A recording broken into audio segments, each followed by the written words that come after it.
अस्सलाम वालेकुम जनाब, मैं हूं हसनैन अली और आप देख रहे हैं मेरा यूट्यूब चैनल। नाज़रीन, यूरोप और अमेरिका के बीच ये जो ईरान जंग है, इसने एक बहुत बड़ा खला पैदा कर दिया है। और अब जो खबरें सामने आ रही हैं, इनके मुताबिक जर्मनी से अमरीकी फ़ौज के इनखला का फैसला कर लिया गया है।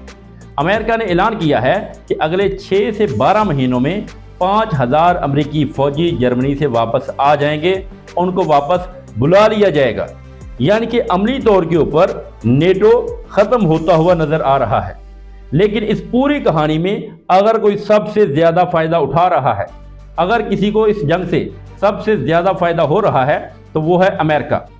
क्योंकि ताज़ा तरीन खबर के मुताबिक तकरीबन 9 से 10 बिलियन डॉलर का असला कुवैत, यूएई और कतर को अमेरिका ने दोबारा बेच दिया है। फिर इसके अलावा आबनाए हुर्मुज़ की नाकाबंदी की गई ताकि अमेरिका का तेल ज़्यादा से ज़्यादा बिके।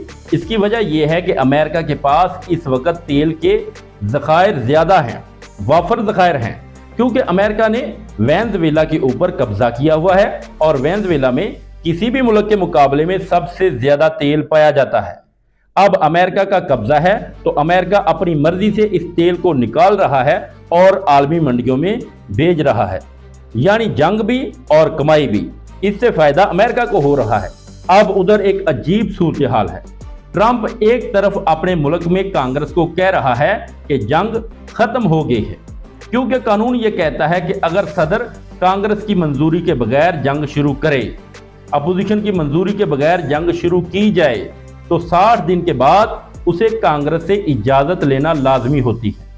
तो इससे बचने के लिए अब ट्रंप अपने मुल्क में कह रहा है कि जंग खत्म हो चुकी है और बाहर दुनिया को कह रहा है कि ईरान जंग बंदी के लिए जोर लगा रहा है, मुआहदा करना चाह रहा है और साथ ये भी कह रहा है कि वहाँ हुकूमत ही वादिया नहीं है। हम समझ नहीं पा रहे कि बात किससे करें। झूठ की भी कोई लिमिट होती है, लेकिन ट्रंप साहब हर लिमिट क्रॉस कर चुके हैं। अब जरा पाकिस्तान की तरफ आते हैं। नाज़रीन, खैबर पख्तूनख्वा के वज़ीर आला सुहेल अफरीदी ने एक बड़ा दावा किया है। उन्होंने कहा कि वफाकी हुकूमत हर साल 500 अरब रुपए KPK के खा रही है और कुल मिलाकर तकरीबन 1400 अरब रुपए अभी भी वाजिबुल अदा हैं जो दिए नहीं जा रहे। साथ ही उन्होंने पेशावर के लिए 200 अरब रुपए के पैकेज का ऐलान किया है और कहा है कि हम गवर्नेंस बेहतर कर रहे हैं। लेकिन हकीकत क्या है? हुकूमत की नाअहली साफ नजर आ रही है। पाकिस्तान की माशी हालत तेजी से खराब हो रही है। अब तो हुकूमत खुद मान रही है कि पिछले 2 साल में महंगाई बुलंद तरीन सतह के ऊपर पहुंच चुकी है। अगर मुआवजा करे तो महंगाई दुगनी से भी ज्यादा हो चुकी है। अब सवाल यहां से शुरू होता है, इतने बड़े मसाइल हैं, इंटरनेशनल भी, रीजन भी, डोमेस्टिक भी, महंगाई आसमान पर है, तेल की कीमतें बढ़ चुकी हैं, दूध, अद्वियात, हर चीज महंगी हो चुकी है। तो अपोजिशन कहाँ है? अपोजिशन का काम होता है अवाम के मसाइल के ऊपर आवाज उठाना, बयानियां देना, हुकूमत के ऊपर दबाव डालना, प्रेशर बढ़ाना। लेकिन यहाँ पर क्या हो रहा है? कुछ भी नहीं किया जा रहा। क्या तहरीक इंसाफ ने महंगाई के खिलाफ कोई बड़ा जलसा किया? क्या तेल की कीमतों पर कोई तहरीक चली?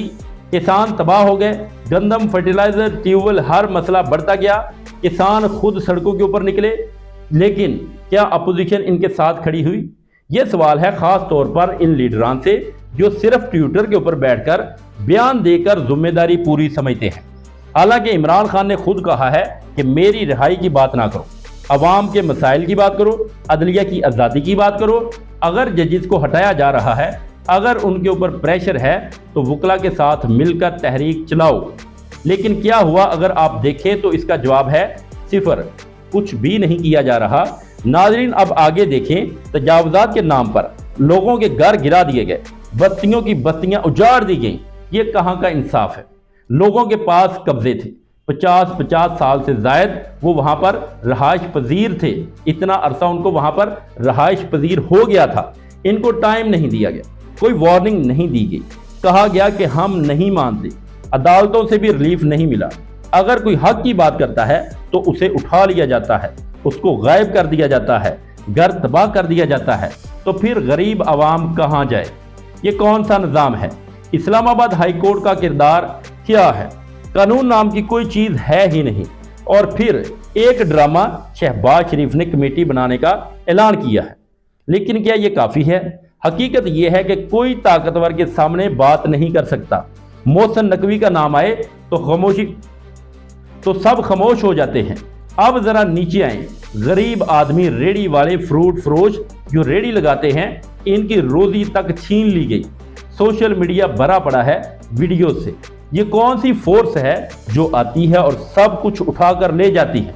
पंजाब के हर शहर में बस्तियां उजाड़ दी गई। इमामबाड़ी में क्या हुआ?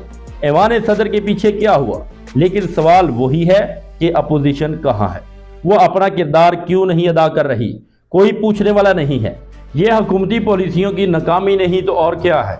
आखिर में बात सीधी है, अगर अपोजिशन इसी तरह खामोश रही तो यह पाकिस्तान के लिए एक बड़ा अलमिया होगा। मिसाल सामने है, कश्मीर और गिलगित में अवाम निकली, लोग खुद निकले, पब्लिक एक्शन कमेटियां बनाई और नतीजा आज़ाद कश्मीर में बिजली 3 रुपए यूनिट और यहाँ पर 40 रुपए यूनिट। सोलर पॉलिसी खत्म, नेट मीटरिंग खत्म। अब कौन सरमायाकारी करेगा? कोई भी नहीं। यहाँ सरमायाकारी नहीं आ रही, बल्कि गरीब की जेब के ऊपर डाका डाला जा रहा है। और ऊपर से खुशी इस बात के ऊपर कि ट्रंप आसिम मुनीर और शहबाज शरीफ की तारीफ कर रहा है। लेकिन सवाल यह है कि वो तारीफ क्यों करता है, किन लोगों की करता है? याद रखें, ताकतवर लोग हमेशा अपने फायदे के लिए तारीफ करते हैं, उनको अपना फायदा नजर आता है, वरना मिसालें आप सबके सामने हैं। और आखिर में दुआ यही है कि हमारे हुक्मरानों को समझ आ जाए और अपोजिशन को भी, कि वो अपना असल किरदार अदा करें, अवाम की आवाज़ बने, हुकूमत के ऊपर दबाव डालें ताकि लोगों की जिंदगियां आसान हो सके। नाज़रीन, ये थी अब तक की अपडेट। अब तक के लिए इतना ही। मिलते हैं एक नेक्स्ट वीडियो में, तब तक के लिए अल्लाह हाफिज़।